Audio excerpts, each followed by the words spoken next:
قابل احترام ساری دو اتھے پاٹھے محرم الحرام اور سفر المظفر یہ ہمارے لیے قابل احترام ہے. محرم الحرام چھو ماتمو گرہتی ہے, سفر المظفر چھو منحوس گرہتی ہے. یہ مہینے قابل تقدس قابل احترام ہے, واجب الاحترام. لا تسب الدهر فإني أنا الدهر أو كما قال الله تعالى بلسان رسوله الكريم. حضرت اللہ جل شانہ کا ارشاد ہے, نبی اکرم صلی اللہ علیہ وسلم کی زبانی اور قرآن میں نہ ہو تو اس کو حدیث قدسی کہتے ہیں. اللہ کی کہانی جل جلالہ پیارے نبی صلی اللہ علیہ وسلم کی زبانی اور قرآن میں نہ ہو تو اس کو حدیث قدسی کہتے ہیں. اللہ کی کہانی جل جلالہ خود اللہ ہی کی زبانی جل جلالہ وہ قرآن کہلایا. نبی کی کہانی صلی اللہ علیہ وسلم نبی ہی کی زبانی صلی اللہ علیہ وسلم یہ حدیث کہلایا. تو حدیث قدسی ہے, زمانے کو برا بنا مت کہو, زمانے کا خالق اور مالک میں خود ہوں, اللہ فرماتا ہے. دوسری ایک اور روایت ہے, حدیث قدسی ہے کہ اولاد آدم مجھے تکلیف پہنچاتا ہے جب وہ زمانے کو برا بنا کرے. یہ ریاض سے جو منحوس نعوذ باللہ, یہ ساتھ سے جو منحوس نعوذ باللہ, یہ تاریخ یہ دو سے جو منحوس نعوذ باللہ. تو دنوں کی طرح تاریخوں کی طرح مہینوں کی طرح نوست کی نسبت کرنا شرعاً ناجائز, اس کا علاج ضرور ہے. تو قرآن نے بتایا قابل احترام ہے اور حدیث نے قابل احترام کی وضاحت کی کہ قابل احترام مہینوں میں ایک مہینہ محرم الحرام ہے. اور محرم الحرام کا ترجمہ the month which is very very respected. اس مقدس مہینے میں بہت سارے کچھ تاریخی واقعات پیش آئے, اگرچہ بعض روایتی سند کے اعتبار سے بہت کمزور کہ آدم کی تخلیق محرم الحرام کی 10ویں تاریخ, آدم کو دنیا میں لایا گیا محرم میں اور 10ویں تاریخ. نوح علیہ السلام جب اس مقدس کشتی میں سوار ہوئے تو محرم الحرام اور 10ویں تاریخ. لیکن کوہ جودی پر آ کے مقدس کشتی چلتی رہی 6 مہینے تک. پھر یہ کشتی عراق کے شمالی صوبہ موصل کے جودی نامی پہاڑ پر جا کر رکی, مگر وہ رجب کا مہینہ تھا. اس لیے رجب کو بھی اپنا تقدس حاصل ہے کہ نوح علیہ السلام کی کشتی کو غرق ہونے سے حفاظت ہوئی, کیونکہ نا خدا خود موجود تھے, وہ کشتی کیسے ڈوب سکتی تھی. حضرت ابراہیم علیہ السلام کو نار نمرود سے نجات اسی مہینے کی 10ویں تاریخ کو ملی. نار نمرود کو کیا گلزار تو نے, دوست کو یوں بچا لیا تو نے. مہینہ محرم کا تھا اور 10ویں تاریخ تھی. یعقوب علیہ السلام کی ملاقات کئی سال بعد اپنے فرزند ارجمند سیدنا حضرت یوسف علیہ السلام سے محرم الحرام کی 10ویں تاریخ کو ہوئی, اور آپ کی بینائی لوٹ کر آئی اسی مہینے میں اور اسی تاریخ. حضرت یونس علیہ السلام اللہ کے حکم سے, وہ اللہ کی طرف سے ایک زبردست آزمائش تھی. قرآن میں اس کا تذکرہ ہے. سورہ یونس کی نسبت سے بھی 40 دنوں تک مچھلی کے پیٹ میں رہے, اسم اعظم پڑھتے رہے, رب کا نام لیتے رہے. پھر جب نجات پائی تو محرم کا مہینہ تھا اور 10ویں تاریخ تھی. سیدنا عیسیٰ روح اللہ علیہ السلام حضرت عیسیٰ اور ہمارے نبی صلی اللہ علیہ وسلم کے درمیان دنیا میں کہیں کوئی پیغمبر موجود نہیں تھا. انا اقرب الی عیسیٰ ابن مریم لیس بینی و بینہ نبی.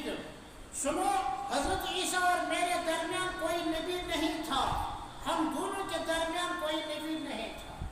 یہ مجموعی طور پر انہیں 600 سال تک یہ گیپ رہا, یہ فصل رہا, یہ دوریاں رہی.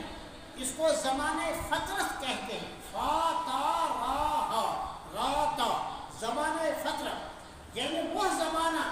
جس زمانے میں کسی نبی کی نبوت نہیں تھی، کسی نبی کی بعثت نہیں ہوئی تھی اور کوئی نبی زندہ نہیں تھا، حضرت عیسیٰ اور حضور صلی اللہ علیہ وسلم کے درمیان جو پورے 600 سال کو محیط ہے۔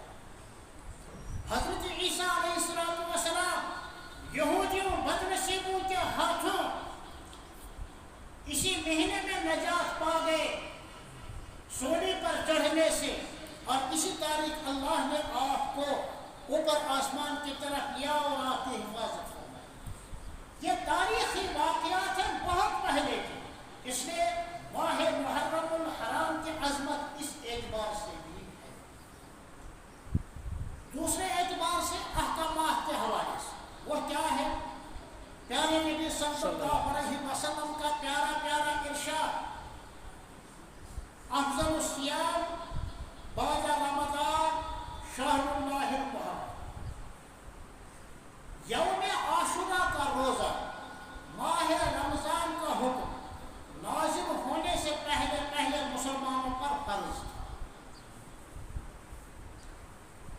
فلما نظر، جب رمضان کا حکم نازل ہوا تو اختیار ملا، من شاء فیصوم ومن لم یشاء لم یصم، جو چاہے روزہ رکھے اور جو چاہے روزہ نہ رکھے۔ تو شریعت کا ایک حکم تھا جو منسوخ ہو گیا کہ 10 محرم الحرام کے روزے فرض تھے، اور رمضان کا حکم نازل ہونے کے بعد یہ حکم منسوخ ہو گیا، لیکن تب بھی مستحب ہے، فرض نہیں ہے، واجب نہیں ہے، مستحب ہے۔ مستحب وہ حکم کہلاتا ہے کہ اگر کوئی کرے تو ثواب ملے گا، نہ کرے تو گناہگار نہیں۔ فرمایا عاشوراء کو روزہ رکھنا افضل ہے رمضان کے روزوں کے بعد۔ ظاہری روایت سے لگتا ہے شوال کے 6 دن، یوم عرفہ کا روزہ اور 13، 14، 15 کا روزہ اور پیر اور جمعرات کا روزہ، ان سے بھی زیادہ فضیلت والا روزہ ہے یوم عاشوراء کا روزہ۔ افضل الصیام بعد رمضان شہر اللہ المحرم، اس کی تشریح علماء نے یہی کی۔ حضور صلی اللہ علیہ وسلم نے اعلان نبوت کے بعد 13 سال مکہ شریف میں گزارے اور دعوت کا کام کرتے رہے۔ بہت کم لوگوں کو ایمان کی دعوت نصیب ہوئی، کچھ نے دیکھا دیکھی میں اسلام قبول کیا، کچھ نے سوچ سمجھ کر اسلام قبول کیا، کچھ بعد میں پختہ ہوئے، کچھ کچے ہی رہ گئے۔ اس لیے کہ ہدایت تو اللہ تعالیٰ ہی کی طرف سے، جس کو چاہے جب چاہے جس وقت چاہے کسی کو ہدایت سے۔ سہیل کو روم یورپ سے بلوایا اور نبی کا غلام بنایا، مکہ شریف پہنچا۔ بلال کو حبشہ سے، ایتھوپیا سے، جنوبی افریقہ سے بلایا اور نبی کے در کا غلام بنایا۔ سلمان کو فارس سے، ایران سے بلوایا، مکہ شریف پہنچا کر نبی کا غلام بنایا۔ دور والے قریب آ گئے اور قریب والے دور ہو گئے۔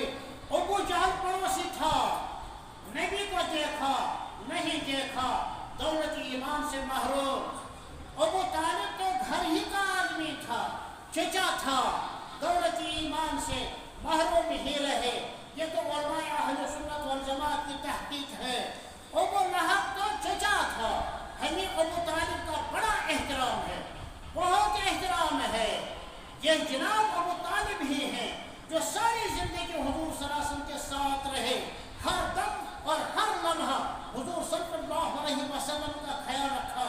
جس طریقے سے ایک باپ اپنے بیٹے کو، اکلوتے بیٹے کو پالتا ہے، پوستا ہے، پیار کرتا ہے، سفر میں لے جاتا ہے، یہی معاملہ جناب ابو طالب نے حضور صلی اللہ علیہ وسلم کے ساتھ کیا ہے۔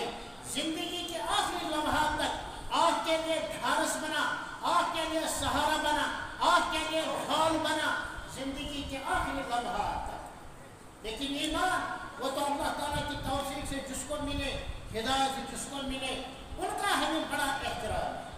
لیکن ابو لہب لعین اور مردود چچا تھا، نہ صرف مخالفت کی بلکہ